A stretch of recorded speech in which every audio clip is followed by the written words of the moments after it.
ജർമ്മനിയിൽ വീണ്ടും അഭയാർത്ഥി ആക്രമണം. ബെർലിനിലാണ് അക്രമ സംഭവം റിപ്പോർട്ട് ചെയ്തത്. സിറിയൻ അഭയാർത്ഥിയാണ് ആക്രമണത്തിന് പിന്നിൽ. ആക്രമണത്തിൽ 29 വയസ്സുകാരനായ ജർമ്മൻ യുവാവ് ദാരുണമായി കൊല്ലപ്പെട്ടു. അക്രമി പോലീസ് നടപടിയിൽ കൊല്ലപ്പെട്ടു.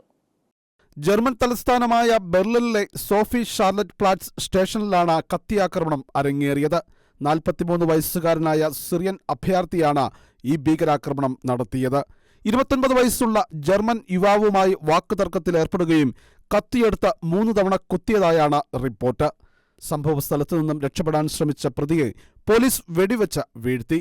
പിന്നീട് ഇയാളെ ആശുപത്രിയിലെത്തിച്ചെങ്കിലും മരണം സംഭവിച്ചു. സംഭവത്തിന് പിന്നിൽ മറ്റ് ലക്ഷ്യങ്ങളുണ്ടോ, ഭീകരാക്രമണമാണോ എന്ന പോലീസ് ഇതുവരെ സ്ഥിരീകരണം നടത്തിയിട്ടില്ല. പ്രതി മുമ്പും നിയമപാലകരെ ഉൾപ്പെടെ ആക്രമിച്ചതിൽ കുറ്റക്കാരനായിട്ടുള്ള വ്യക്തിയാണെന്നും പ്രതി ലഹരിക്കടിമയാണെന്നും പോലീസ് വ്യക്തമാക്കി. മെട്രോ സ്റ്റേഷനിലേക്ക് പ്രതി ഓടിക്കയറുന്നതിന് മുമ്പ് ബെർലിനിലെ തെരുവായ നോബൽസ് ഡോർഫ് സ്ട്രാസിൽ നിരവധി യാത്രക്കാരെ ഈ സിറിയൻ അഭയാർത്ഥി കത്തികാട്ടി ഭീഷണിപ്പെടുത്തിയിരുന്നു. പോലീസ് എത്തിയപ്പോഴേക്കും അക്രമി മെട്രോ സ്റ്റേഷനിലേക്ക് കടക്കുകയും പോലീസിന് നേരെ കത്തിവീശുകയും ചെയ്തു. ഇതേ തുടർന്ന് പോലീസ് 4 റൗണ്ട് വെടിയുതിർക്കുകയാണ് ഉണ്ടായത്.